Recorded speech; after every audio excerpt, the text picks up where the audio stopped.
Ibu Bapak, Saudara, dan anak-anak kekasih Tuhan, dimanapun kita berada saat ini, kiranya kasih setia Tuhan tetap menyertai kita, boleh kuat dan sehat hingga saat ini. Kembali lagi kita saat ini dalam renungan Minggu Advent yang kedua, dan sama-sama kita akan merenungkan firman Tuhan. Namun sebelum itu, mari kita berdoa untuk mohon Roh Kudus. Kita berdoa. Bapa Surgawi, terima kasih untuk kasih penyertaan Tuhan yang boleh ada bagi kami pada saat ini. Cinta kasih itu dapat membuat kami terus merasakan semangat penantian kami dalam minggu-minggu Advent ini. Biarlah Tuhan pada saat ini boleh menyapa kami melalui firman Tuhan yang akan kami baca dan akan kami renungkan bersama. Pakai hamba-Mu ini Tuhan untuk dapat menyampaikannya, sehingga kami bersama boleh dikuatkan di dalam iman percaya kami hanya kepada Tuhan. Ini doa kami hanya di dalam nama Tuhan Yesus Kristus. Kami berdoa dan memohon. Amin. Ibu Bapak, Saudara, dan anak-anak kekasih Tuhan, marilah kita membuka kitab Perjanjian Lama dari kitab Mika 6 ayat 3 sampai 4. Kitab Mika 6 ayat 3 sampai 4, saya bacakan bagi kita sekalian. Umatku, apakah yang telah kulakukan kepadamu? Dengan apakah engkau telah kulelahkan? Jawablah aku.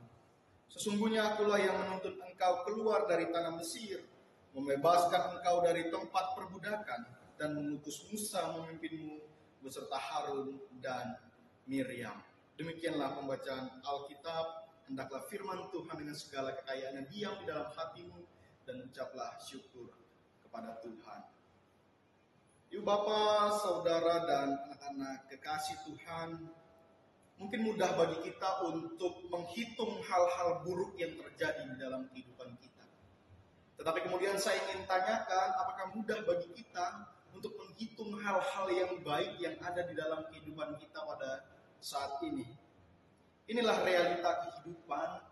Sebagai manusia tentu mudah bagi kita untuk menghitung hal-hal yang buruk yang terjadi dalam kehidupan kita. Tetapi tidak mudah bagi kita untuk menghitung hal-hal yang baik di dalam hidup kita. Kenapa saya katakan demikian?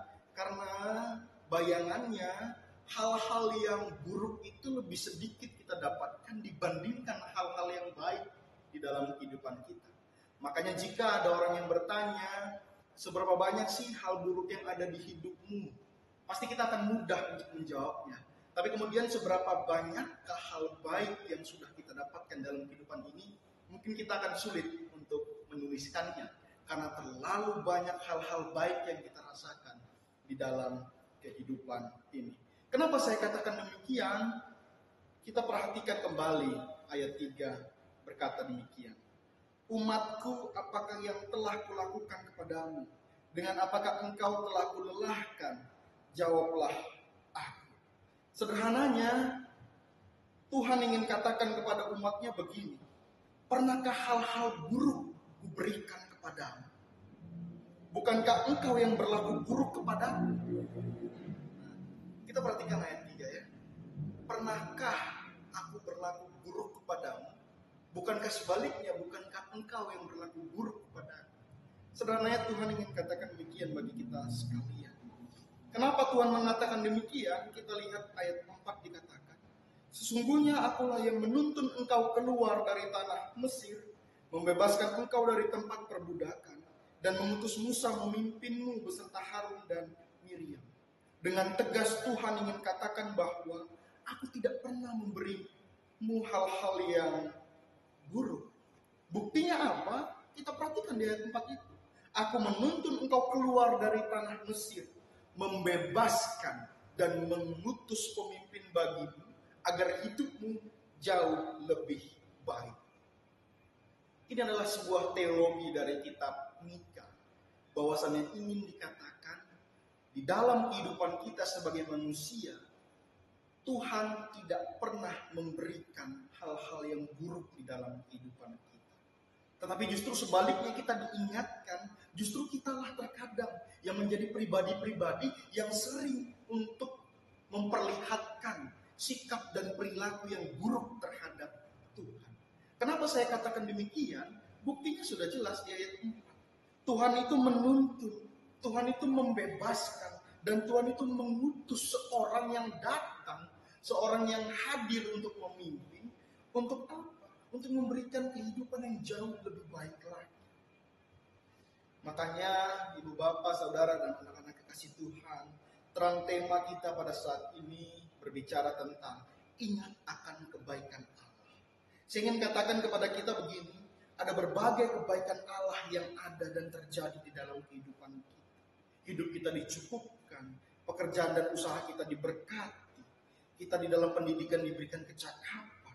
Ketika kebaikan-kebaikan Tuhan itu kita terima di dalam kehidupan kita, kemudian saya ingin tanyakan kepada kita, sanggupkah kita untuk berbuat hal-hal yang buruk kepada Tuhan? Sanggupkah kita untuk merespons hal-hal itu dengan hal-hal yang tidak berkenan di hadapan Tuhan? Maka kemudian muncul pertanyaan, bagaimana sebagai orang percaya di dalam masa-masa penantian ini, di dalam masa-masa Advent ini, kita betul-betul merespon semua kebaikan Tuhan itu, menyambut bayi Natal yang akan kita syukuri bersama-sama. Saya ingin katakan bahwasanya tidak cukup bagi kita untuk memuji memuliakan nama Tuhan, tidak cukup bagi kita untuk memberikan persembahan kepada Tuhan, tapi kemudian saya ingin mengajak kita untuk memiliki sikap yang baik, sikap yang betul-betul dapat memancarkan citra kebaikan Allah itu. Ketika Allah baik terhadap kita, maka hal-hal baik juga harus kita munculkan di dalamnya.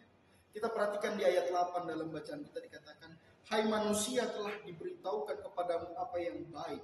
Apakah yang dituntut Tuhan darimu selain berlaku adil, mencintai kesetiaan dan hidup dengan rendah hati di hadapan Allahmu. Inilah sikap yang harus kita miliki sebagai orang percaya. Ketika kehidupan kita menerima kebaikan dari Tuhan, hendaklah kita memiliki ketaatan kepada Tuhan yang kita sembah itu. Hendaklah kita komitmen dalam prinsip-prinsip kasih dan keadilan itu. Bukan hanya secara pasif kita memuji Tuhan, memuliakan nama Tuhan, memberikan persembahan, tetapi semua akan percuma kalau sikap dan tindakan kita itu tidak serupa dengan Tuhan. Makanya dalam masa-masa penantian, dalam minggu Advent kedua ini, ibu bapak, saudara, dan anak-anak kasih Tuhan, marilah kita betul-betul memiliki semangat penantian. Di dalam kita betul-betul memupuk iman percaya kita kepada Tuhan melalui sikap dan tindakan kita yang baik di hadapan Tuhan. Maka ketika judul kita, terang tema kita berbicara ingat akan kebaikan Allah, marilah kita merespons kebaikan Allah itu melalui sikap-sikap dan prinsip-prinsip itu tadi dalam kehidupan kita. Berlaku adil, mengedepankan semangat cinta kasih, dan tetap menjadi orang-orang yang rendah hati di hadapan Tuhan. Tuhan Yesus memberkati kita sekalian. Selamat menjalankan minggu Advent kedua. Tuhan Yesus memberkati. Amin. Mari kita menutup renungan kita pada saat ini dengan berdoa. Kita berdoa. Bapa Surgawi, terima kasih renungan Tuhan boleh menguatkan kami dalam masa-masa penantian di dalam minggu Advent kedua ini. Setiap kami yang menanti dalam harapan-harapan kami, di dalam setiap pergumulan, di dalam setiap persoalan kehidupan kami, biarlah Tuhan Yesus boleh hadir dalam kehidupan kami, memberi suatu pengharapan baru, sehingga kami di dalam kehidupan kami masing-masing dapat senantiasa menaruh rasa percaya, menaruh iman yang tinggi hanya kepada Tuhan di dalam kehidupan kami. Kami berdoa Tuhan, bagi keutuhan gereja-gereja di seluruh Indonesia, khususnya gereja kami, GPIB, baik dalam lingkup sinodal maupun lingkup yang ada di daerah maupun di pedesaan. Khususnya gereja kami, GPIB, Immanuel Wer Supratman Mataram di tempat ini.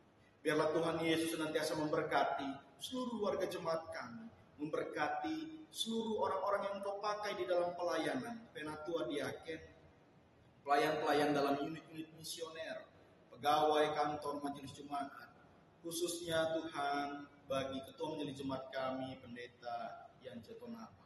Tuhan Yesus berkati sehingga seluruh penata layanan yang terjadi di dalam gereja kami ini, itu semua boleh berjalan dengan baik dan lancar.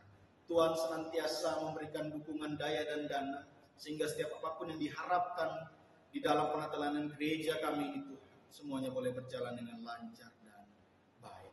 Tuhan Yesus juga memberkati pergumulan bangsa dan negara kami, khususnya di dalam tahun-tahun politik 2024. Biarlah Tuhan menanamkan hikmat bijaksana kepada seluruh umat Tuhan yang ada di gereja maupun di luar sana, sehingga semangat damai sejahtera boleh tertanam di sana. Berkati Tuhan para pemimpin bangsa kami, mulai dari tingkat yang tertinggi sampai yang ada di daerah-daerah maupun di desa.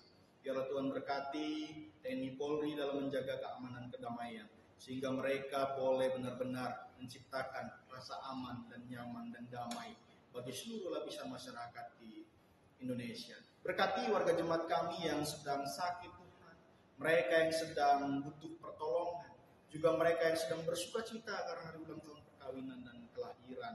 Tuhan juga berkati mereka yang bergumul akan jodoh hidup yang seiman, akan pekerjaan, akan momongan di dalam kehidupan rumah tangga. Biarlah Tuhan Yesus menjamah mereka. Berkati janda, duda, yatim piatu, dan lansia yang ada di gereja kami. Biarlah mereka dapat dicukupkan setiap apapun yang menjadi kebutuhan mereka di dalam hari-hari kehidupan mereka. Sepanjang 1 minggu ke depan, dalam minggu Advent kedua ini, kami titipkan ke dalam tangan pengasihan Tuhan saja. Ampuni dosa kami Tuhan, baik sengaja maupun tidak sengaja. Inilah doa kami, hanya di dalam nama Tuhan Yesus Kristus kami berdoa dan mengucap syukur. Amin.